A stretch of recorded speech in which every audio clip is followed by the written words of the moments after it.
चार मांडव आज आपल्या इंदापूर तालुक्यामध्ये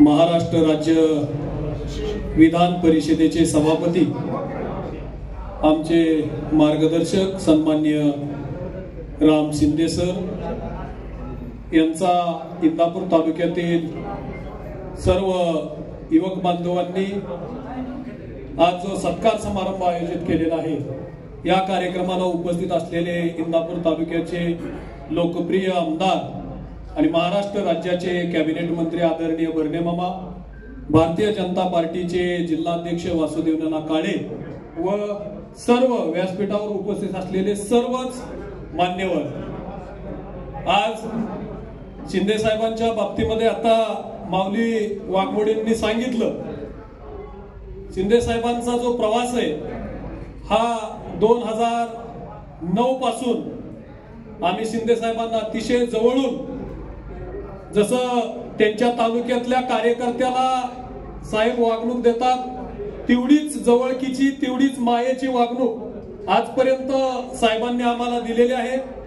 आणि तुम्हाला एक सांगू इच्छितो की खऱ्या अर्थानं अतिशय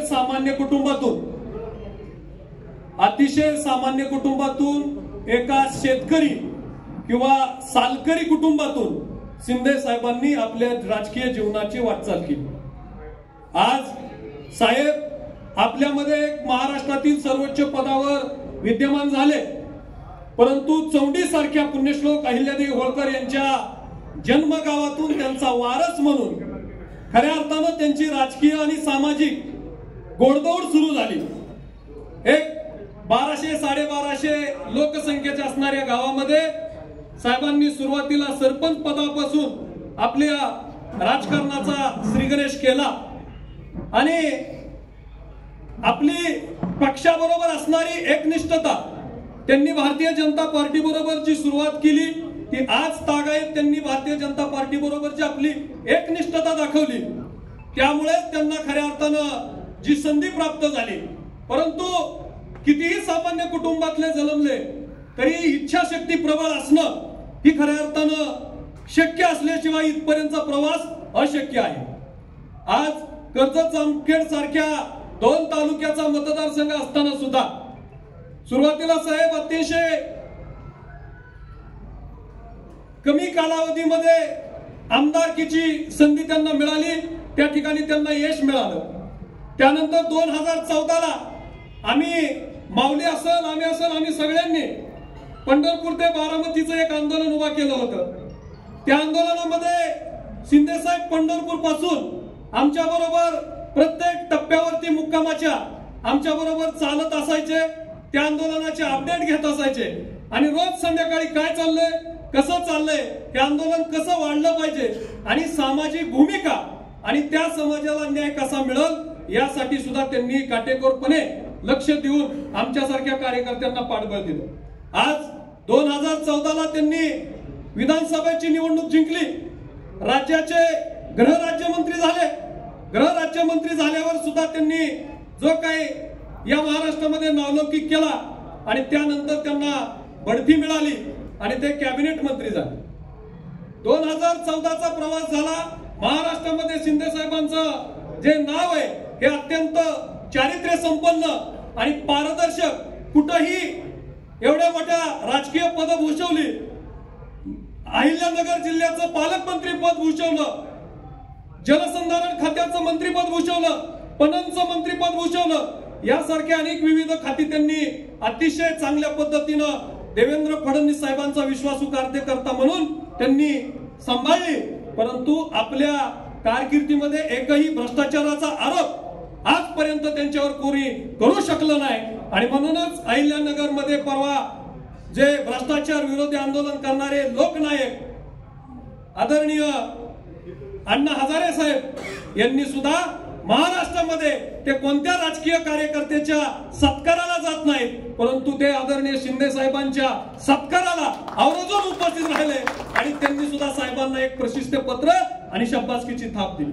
आणि म्हणून हे व्यक्तिमत्व अतिशय सामान्य कुटुंबातून येत असताना कधीही महाग बघितलं तरी त्यांनी त्यांच्या बरोबरच्या कार्यकर्त्याला कायम साथ दिली। आणि आज त्यांचा प्रवास आपण पाहतोय.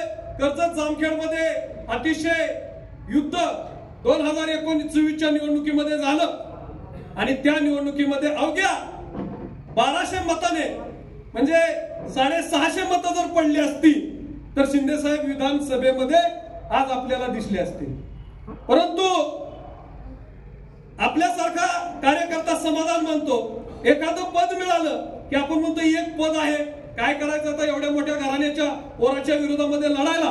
परंतु शिंदे साहेब विधान परिषदेवर होते तरी देखील त्यांनी कोणत्याही परिस्थितीमध्ये माझ्या मतदारसंघामध्ये बाहेरून आलेलं पार्सल पुन्हा बाहेर पाठवायचंय म्हणून विधानसभा लढवण्याचा सुद्धा निर्णय घेतला. कोणता पराभव होईल विजय होईल यापेक्षा माझ्या तालुक्यातल्या जनतेला न्याय कसा द्यायचा यासाठी त्यांनी निवडणूक लढवली. निसटता त्यांचा पराभव झाला, परंतु तिथंही त्यांनी हार मानली नाही. आणि राज्याचे नेते आदरणीय फडणवीस साहेब असतील, राष्ट्रवादी काँग्रेसचे राष्ट्रीय अध्यक्ष अजितदादा पवार साहेब असतील, एकनाथ शिंदे साहेब असतील, या सर्वांनी मिळून पुन्हा शिंदे साहेबांना महाराष्ट्राच्या सर्वोच्च पदावरती म्हणजे विधान परिषदेच्या सभापती पदावरती बसण्याची संधी दिली. म्हणून महाराष्ट्रातले ही सर्व दिग्गज नेते, महायुतीचं सरकार आहे, या सर्वांचं मी मनापासून आभार मानतो.